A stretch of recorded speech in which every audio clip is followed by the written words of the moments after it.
Tonight, our main speaker is Nate. Help me welcome Nate.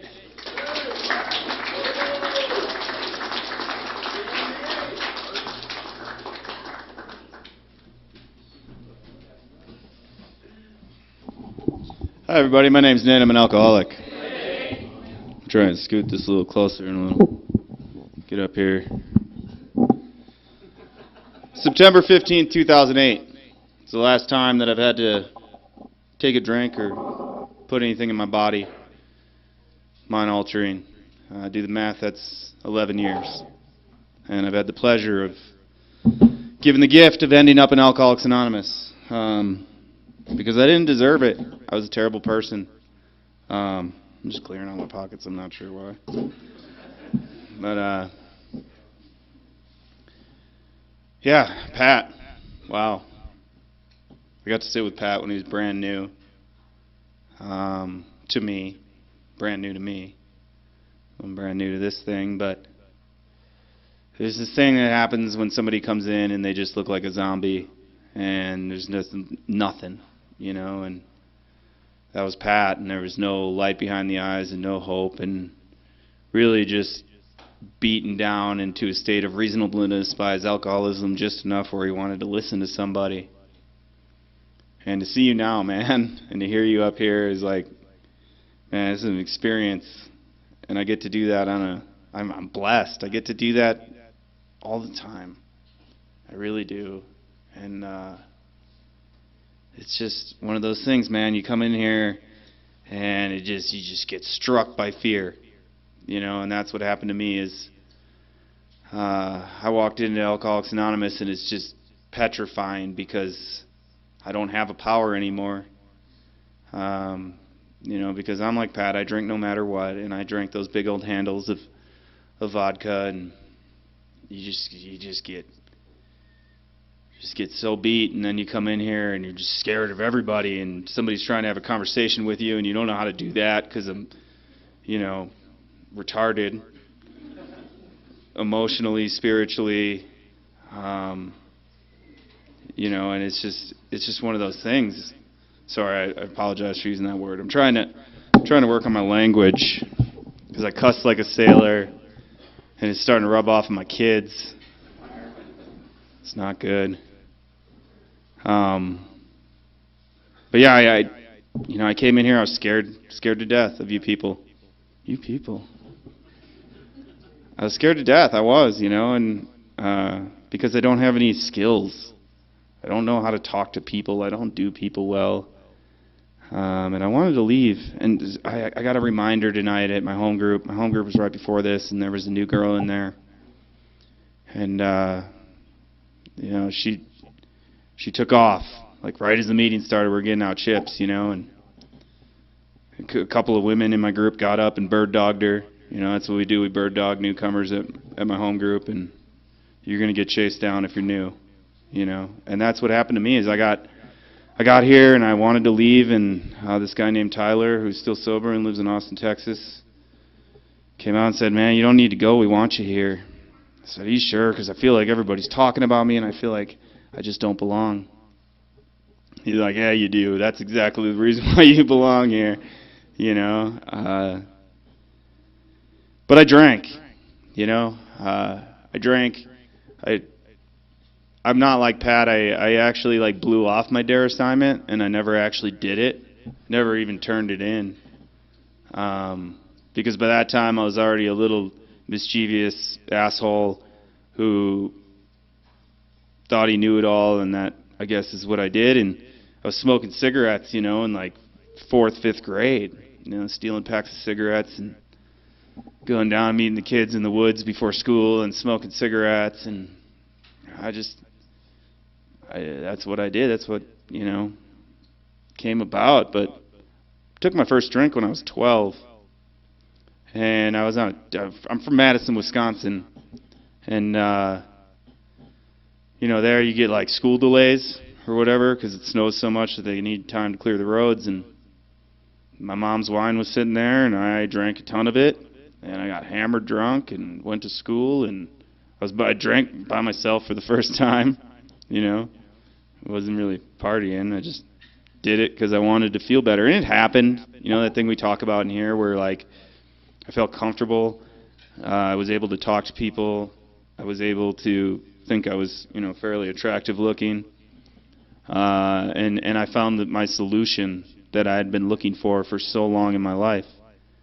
Early on, my parents didn't know how to deal with me, so they'd send me all these psychologists, and I've been on every single prescription drug known to man, and none of it fixed me.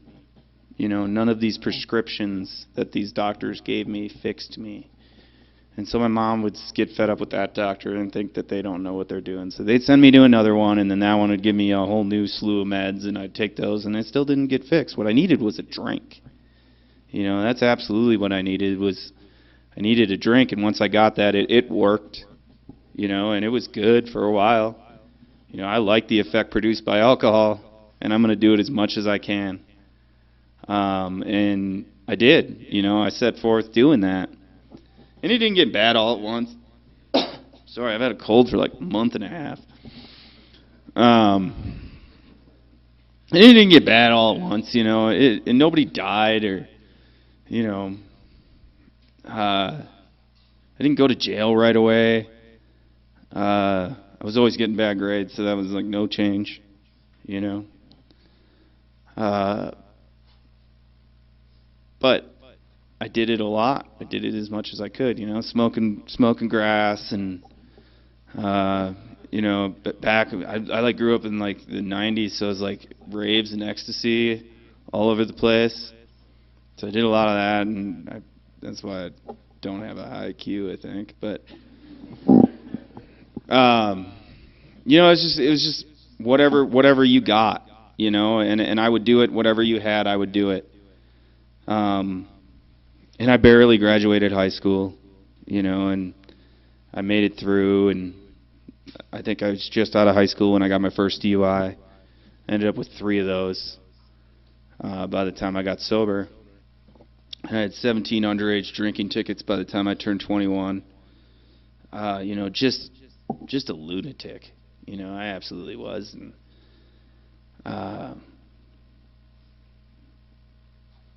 once I got about 20, 18, 19, 20, 20 is when I really started. I remember I was smoking a lot of grass. You guys like how I use the word grass, huh? I was smoking a lot of grass, and I made a conscious decision. I remember making this decision that, like, because the grass really wasn't doing it anymore, and I was like, I'm just going to start drinking, you know, because people drink all the time in Wisconsin. You know, I don't know if anybody's ever been to Wisconsin, but like everybody drinks all the time.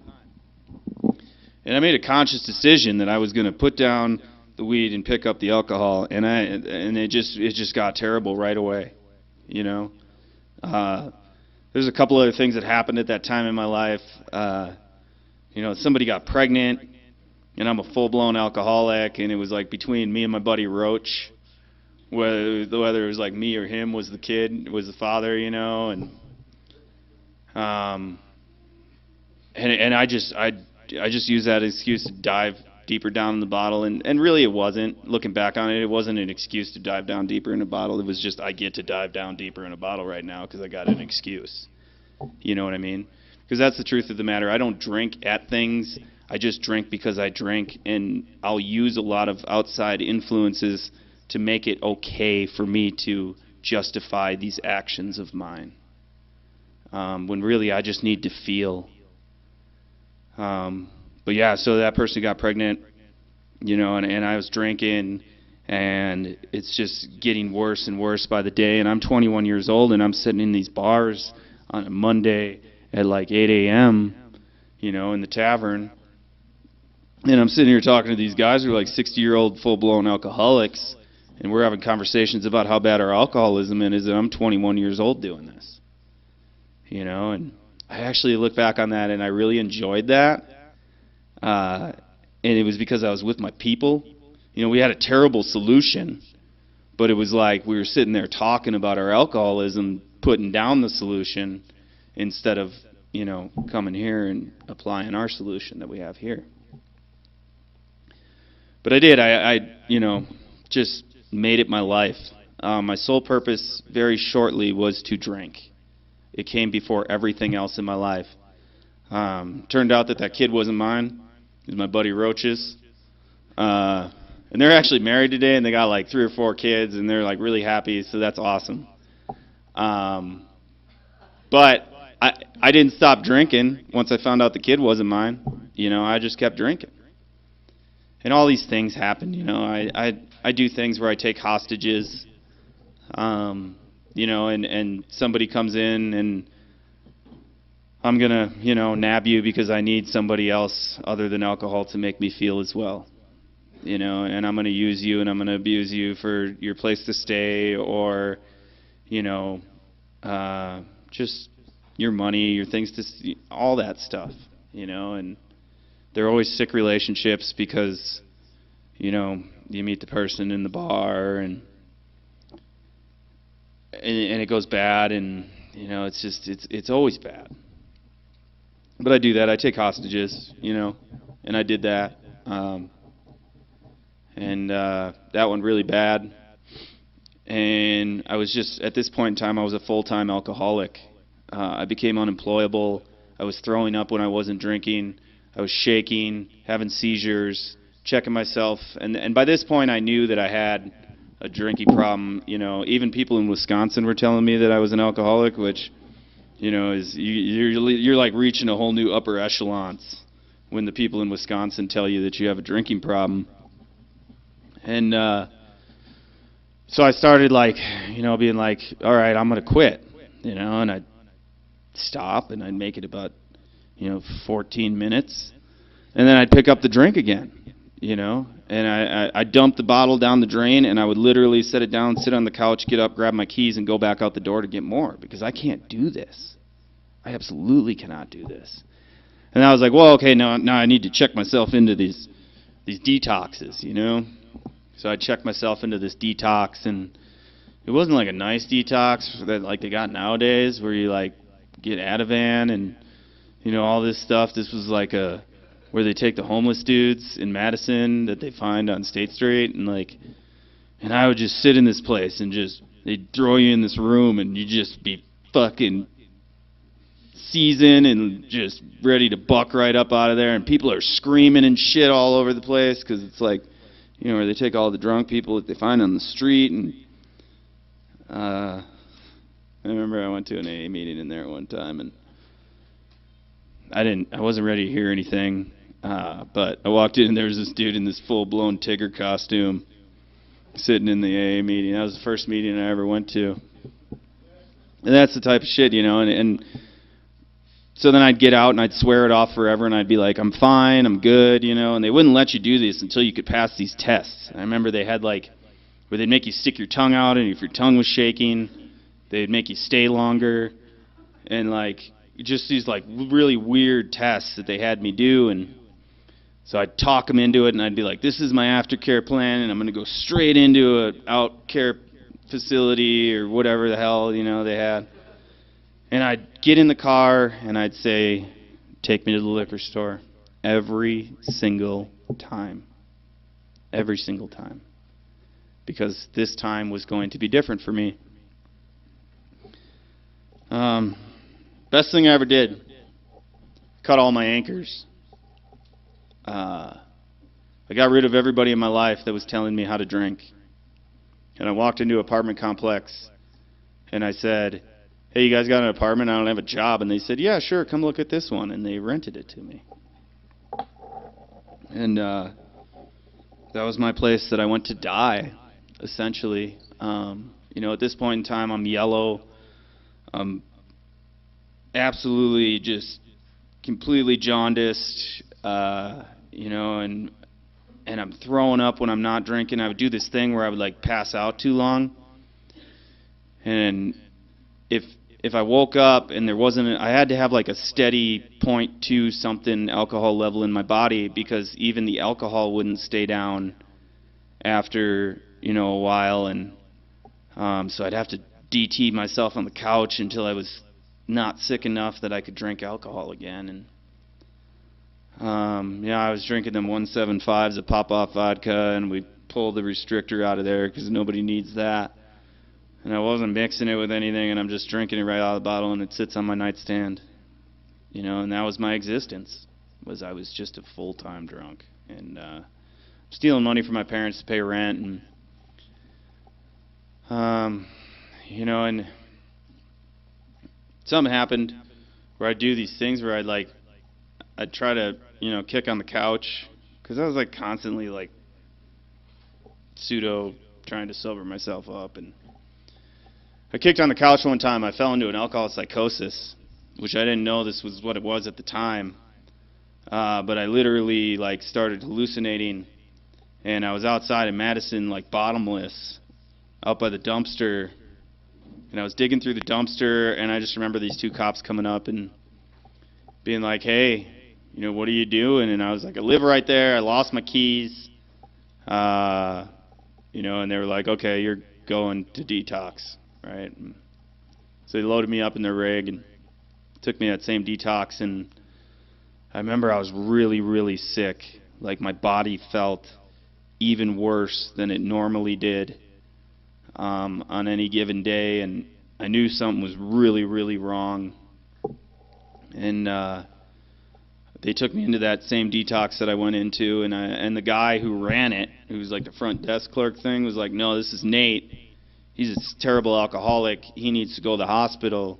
He could just see it on my face, and all I remember is the emergency room sign, and had another seizure, and I woke up in the hospital room completely strung out on Valium. It was days later. I had no idea, or Ativan, and it was days later, and I had no clue what really happened. And my mom and dad were there, and they were like, "You're going to a treatment center called Nova." And apparently somewhere in there somebody had talked to me and came in and talked to me, and he said, "You should really go to drug treatment or alcohol treatment." And so I did. After that, near-death experience, I had one day where I was at home before I went to Nova, and I snuck out and got drunk. And I ended up, going to Nova, and I was terrified, man. You took away my power, and I was just huddled in a corner. And people who know me today, know me as a pretty personable person, I guess.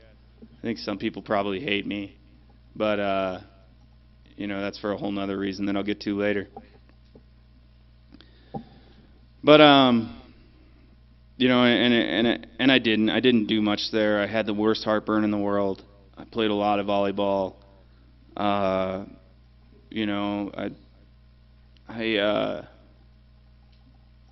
went to a few AA meetings in there. But what really happened for me in there is they gave me the number of this crazy bastard who lives out here.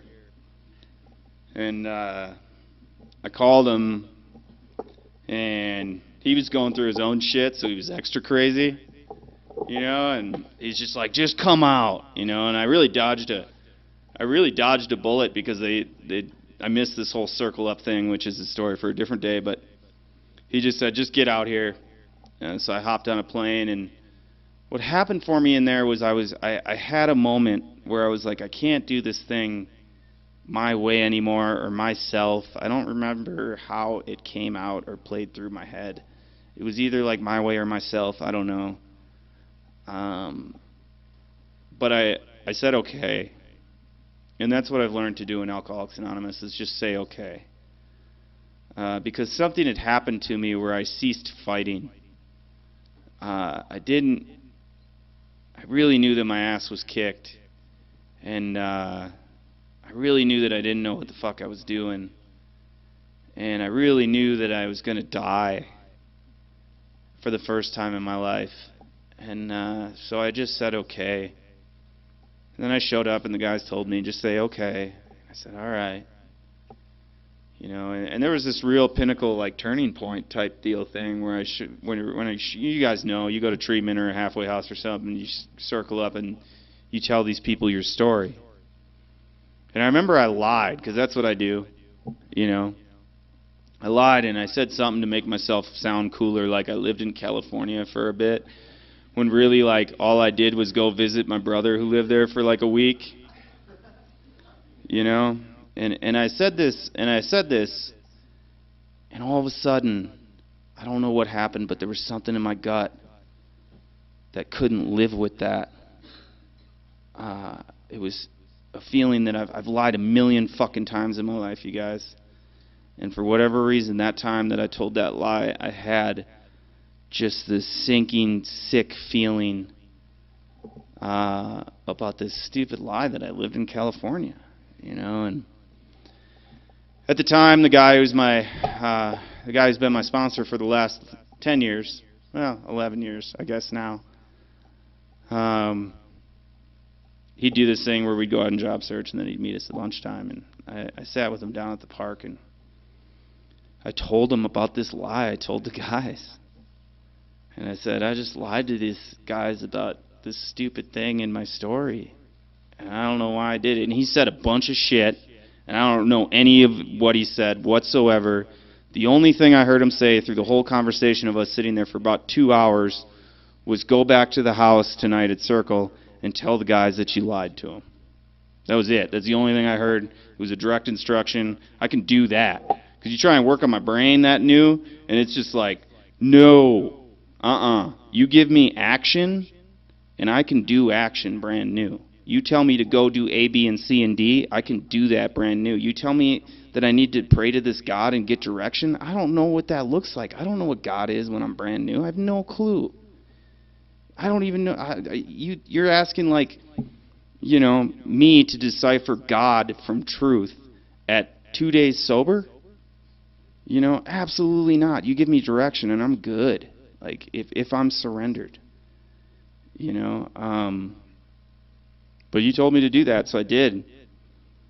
And I wanted to stay after that. I did. After I gave that piece of honesty, I wanted to stay. Because I wanted to leave, like, the whole time. You know? Just because it's uncomfortable, and I'm like, Pat, that's what I do. I run. I'm a runner when anything gets uncomfortable, you know? It hasn't been so true lately, and it's a miracle, you know? I've went through a lot of, like, crazy, just really cool, some really cool stuff in, like, the last couple days, and some really, like, whatever indifferent stuff. It's not bad, but it's just, there's no craziness around it. I'm really, like, completely okay with everything, and it's just because I've been moving through the decisions with God and somebody else, and I haven't struggled through any of it really, and that's a huge difference from when I was brand new. I started doing these steps you guys talk about, right? Because you know, I'm in this thing, and I was very fortunate that I was placed in a group of young individuals who were very serious about getting sober. And after they heard my story, I was like Pat, that they were like, yeah, you really need this thing. And you know, and they did. They told me what to do, and they gave me some direction. And they stripped all my false powers from me, took my cell phone from me. You know, just, we couldn't have, I mean, back then it was like, we still had flip phones, you know, so we didn't have, like, iPhones with the internet and all that stuff. We still looked at porn on magazines, you know, which they also took from us, you know, but we were good at hiding it.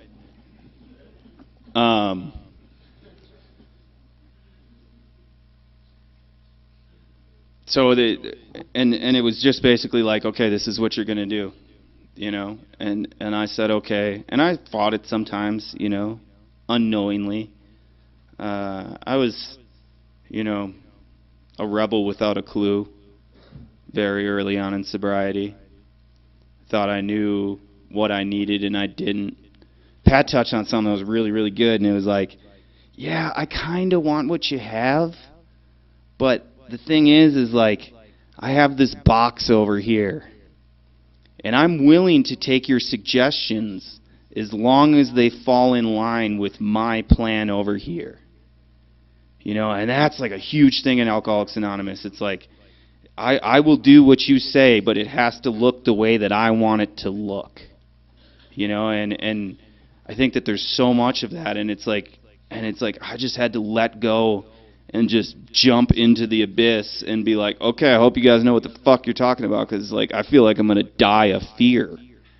You know, and I did, and I started listening to these suggestions, and like you guys said, it started getting better.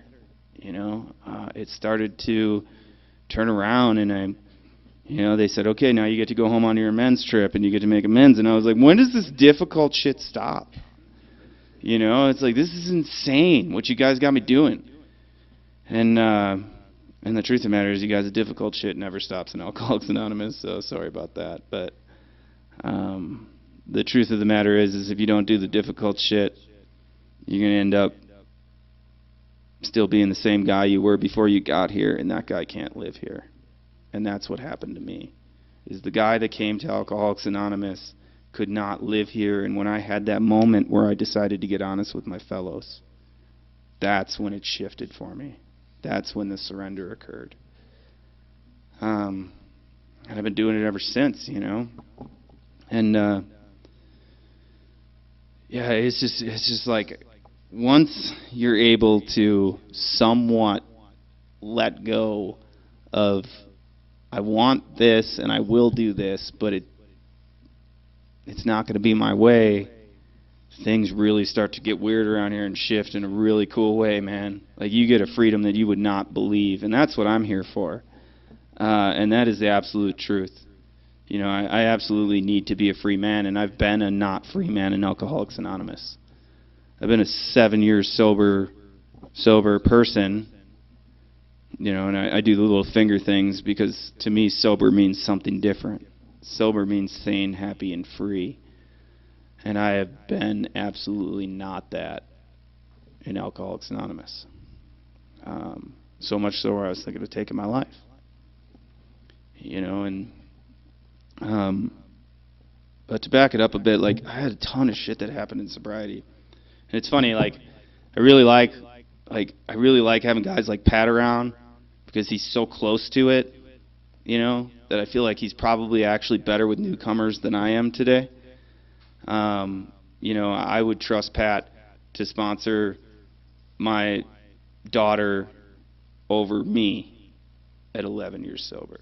You know what I mean? Just because he's so close to that. And a lot of my experience recently has been revolved around a lot of shit that's happened to me in sobriety, you know, and I got sober and I met the girl, you know, we all do. Took another hostage. You know, this one was at the car wash, and I went about it for all the wrong reasons. I had all the warnings. Everything was written on the wall for me. You guys told me what I was doing, and I said, no, you guys don't understand. I'm this super spiritual guy in Alcoholics Anonymous now, and I'm not doing that. You don't get it. You know, and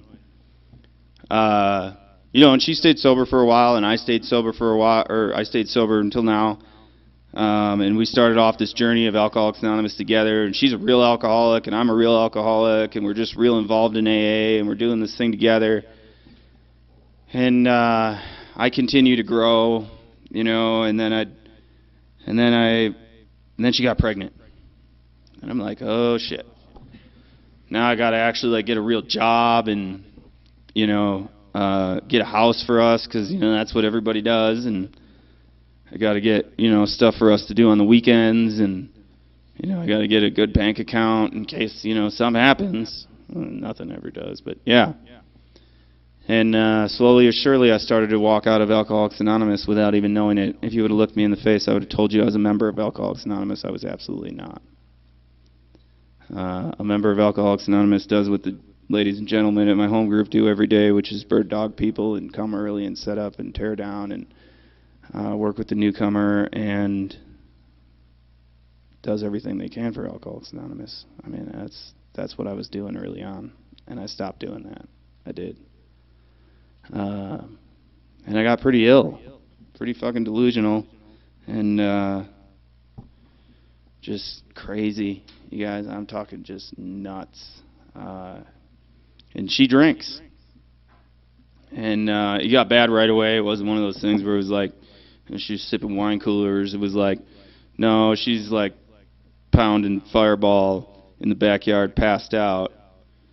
And at the time, I had a 6-month-old and a 1.5-year-old, I think. They were really little, you know. I'm terrible at math. They're 4 and 5 today, 5 and 6 almost. So I don't know. Carry the one. So, you know, and I'm absolutely insane. I'm trying to take care of these kids. I got this wife that's drunk, doing all kinds of outlandish shit that we do when we're drunk. You know, I'm going to work. I'm trying to go to work, and you know, my work is one where like I gotta be gone for 4 to 48 hours at a time. 48's mostly, and so I gotta sleep there.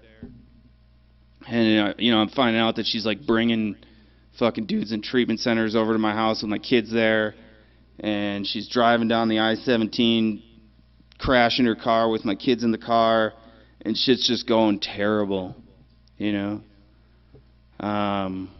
And I just snapped. I just absolutely snapped, and you know, I'd give her a chance. She'd, you know, sober up a little bit, and I'd give her a chance, and you know, it was just, she'd get drunk again, and it was just the same shit over and over again. It was getting worse, and finally, I had had enough. You know, I just was, and I snapped. And, you know, there was like, okay, I'm going to blow my head off. I need to exit this life. You know, knowing that Alcoholics Anonymous was here, but not wanting to crawl back in here because of my ego and my pride. And, you know, famous in my own mind in Alcoholics Anonymous, you know. It's like, I'm famous in an anonymous program. You know, it's like, what the hell?